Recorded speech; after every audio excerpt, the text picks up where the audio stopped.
Assalamualaikum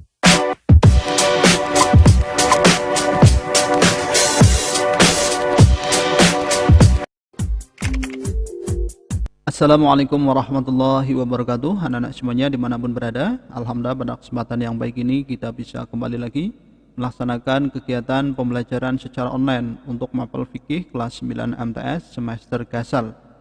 Kali ini kita akan membahas bab yang kedua, jual beli, khiyar, qirad dan riba. Ini adalah pertemuan yang kedua. Sebelum kita mulai, mari kita berdoa terlebih dahulu, mohon kepada Allah Subhanahu wa taala semoga kita senantiasa dalam lindungannya, diberi ilmu yang bermanfaat, serta diberi kesehatan dan dijauhkan dari segala penyakit. Amin, amin ya Allah ya Rabbal Alamin. Tetap semangat ya anak-anak ya dalam belajar. Oke, baik, kalian perhatikan, ini materi kita hari ini akan membahas mengenai khiyar. Kalau kemarin kita sudah membahas jual beli ya, videonya bisa kalian lihat di channel Ari Production.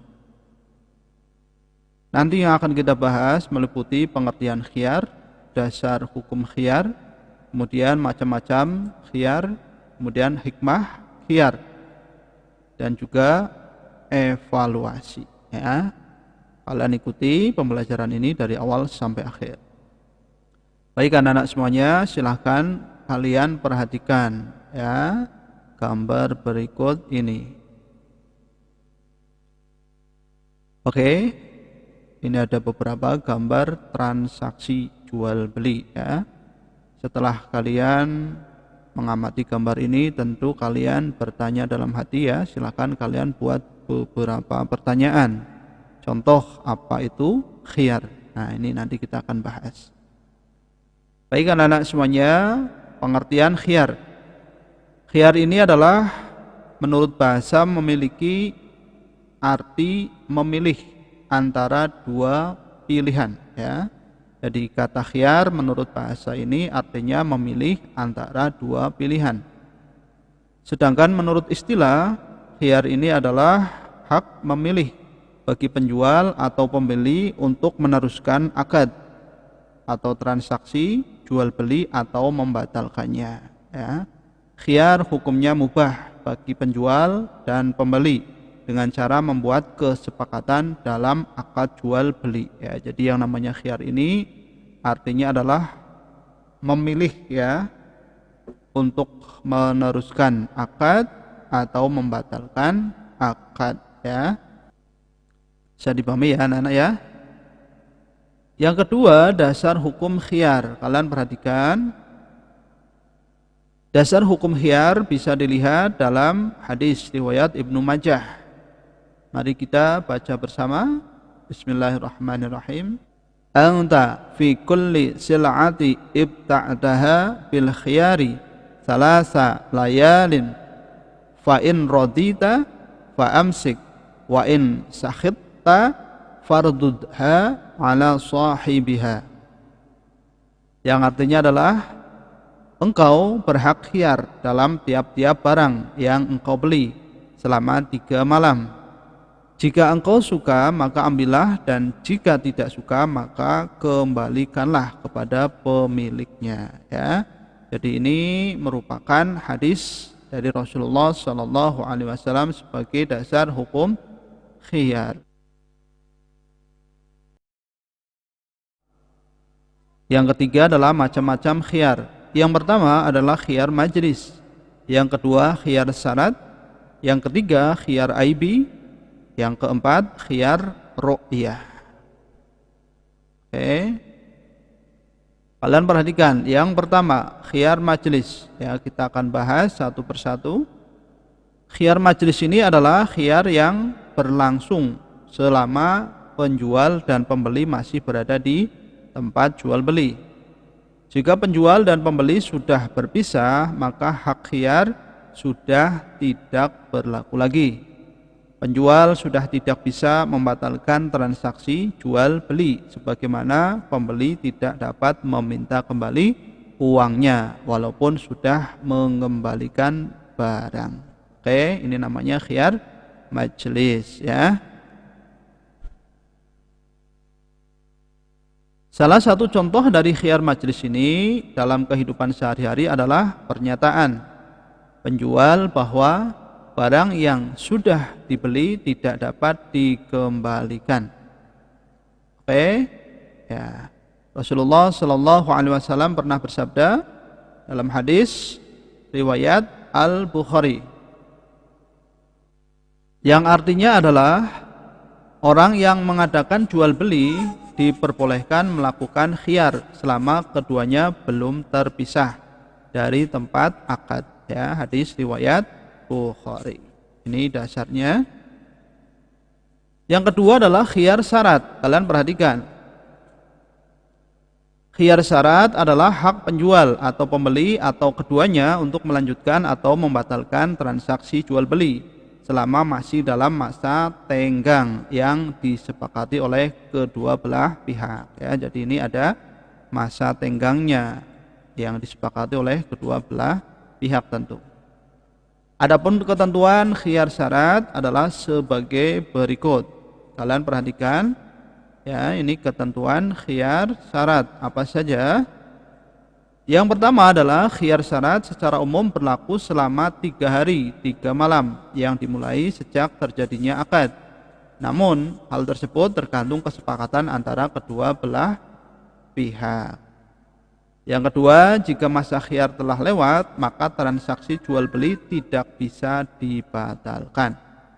Ya, jadi masanya sudah lewat, berarti tidak bisa dibatalkan. Hak khiyar tidak dapat diwariskan. Kemudian yang keempat, dalam khiyar syarat harus ditentukan tenggang waktunya secara cermat. Ya, bisa dipahami ya.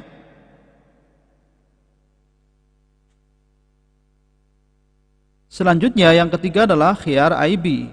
Apa maksudnya? Maksud dari khiyar ini adalah pembeli mempunyai hak pilih untuk membatalkan akad jual beli atau meneruskannya karena terdapat cacat pada barang yang dibelinya. Cacat barang tersebut dapat mengurangi manfaat barang yang dibeli. Ya, jadi pembeli ini mempunyai hak apabila barang yang dibelinya itu ada yang cacat atau rusak yang mengurangi manfaat barang yang dibelinya. Adapun syarat barang disebut cacat antara lain adalah yang pertama, cacat barang yang dibeli merupakan hal yang penting. Contohnya adalah membeli kambing untuk kurban, ternyata telinganya sobek. Ya, hal ini bisa membatalkan kurban yang dilakukan. Makanya ini termasuk kategori cacat. Kemudian cacat yang ada sulit dihilangkan. Nah, kemudian cacat barang terjadi ketika barang masih di tangan penjual. Ya, ini termasuk kategori cacat. Nah, selanjutnya setelah tadi kita memahami khiyar aibi, ya, yang keempat adalah khiyar ruqyah. Kalian perhatikan, apa itu? Yaitu hak bagi pembeli untuk meneruskan jual beli atau membatalkannya karena objek yang dibeli belum dilihat ketika akad berlangsung. Khiyar ruqyah ini berlaku untuk pembeli, bukan untuk penjual. Ya, jadi berlakunya hanya untuk pembeli, bukan untuk penjual. Pengertian ruqyah dalam konteks ini ialah mengetahui dan melihat sesuatu menurut cara yang seharusnya, bukan hanya sekedar melihat saja, tetapi juga meneliti, membuka dan membolak-balikannya. Kalau sekedar melihat saja, maka bukan dinamakan ruqyah. Ya, ini adalah khiyar ruqyah. Pembeli, ya, bisa meneruskan jual beli atau membatalkannya karena objeknya yang dibeli belum dilihat. Ya, jadi kalau sudah dilihat ternyata kok tidak sesuai dengan apa yang diharapkan karena belum melihat, maka boleh untuk membatalkannya atau meneruskannya. Bisa dipahami ya anak-anak ya? Nah, seiring dengan semaraknya dunia usaha dan pesatnya kemajuan teknologi sehingga mempermudah terjadinya transaksi jual beli, maka jual beli juga dapat dilakukan melalui internet, telepon, SMS, dan lain sebagainya. Pembeli dapat memesan barang dengan membuat kesepakatan jenis, jumlah, tipe, dan harga barang yang dilakukan tanpa melalui pertemuan secara tatap muka. Barang dikirim dengan disertai faktur pengiriman dengan tujuan agar barang yang dikirim dapat diteliti apakah sudah sesuai pesanan atau ada cacat atau aib. Jika ternyata barang itu ada cacatnya, maka barang yang dikirim bisa dikembalikan dan dapat diganti dengan barang yang lain sesuai pesanan ya. Sekarang sedang zaman online ya, membeli secara online. Maka pembeli harus benar-benar teliti dan disertai faktur ya nanti agar bisa dicek barangnya seperti apa dengan teliti. Apabila ada kerusakan nanti bisa dikembalikan atau diganti. Baik, kemudian yang keempat kita akan mempelajari hikmah khiyar.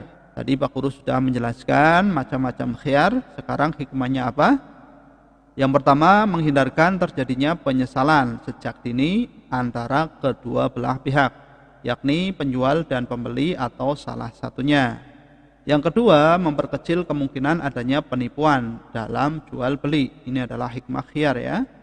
Kemudian yang ketiga, mendidik penjual dan pembeli agar lebih bersikap hati-hati, cermat dan teliti dalam bertransaksi. Kemudian menguatkan sikap rela sama rela antara penjual dan pembeli dan menumbuhkan sikap toleransi antara kedua belah pihak ya. Jadi inilah khiyar sangat penting dalam jual beli agar kita bisa nyaman dalam jual beli dan lebih barokah tentunya ya, karena sama-sama saling menerima dengan ikhlas ketika kita menjalankan khiyar ini dengan baik. Oke anak-anak, demikian yang dapat Pak Guru sampaikan pada pertemuan kali ini. Selanjutnya biar kalian lebih paham, silahkan kalian kerjakan latihan soal berikut. Yang pertama, jelaskan pengertian khiyar majelis. Tulislah dalil tentang khiyar majelis yang bersumber dari hadis Rasulullah Shallallahu Alaihi Wasallam. Nomor 3, sebutkan 3 ketentuan khiyar syarat. Yang keempat, pada khiyar IB, bolehkah penjual membatalkan akad jual belinya? Jelaskan alasannya. Dan yang kelima, sebutkan 3 hikmah khiyar. Oke ya, silahkan kalian kerjakan dengan teliti dan baik. Demikian yang Pak Guru sampaikan, semoga bisa kalian pahami. Insya Allah kita akan lanjutkan pada pembahasan selanjutnya. Terima kasih. Assalamualaikum warahmatullahi wabarakatuh.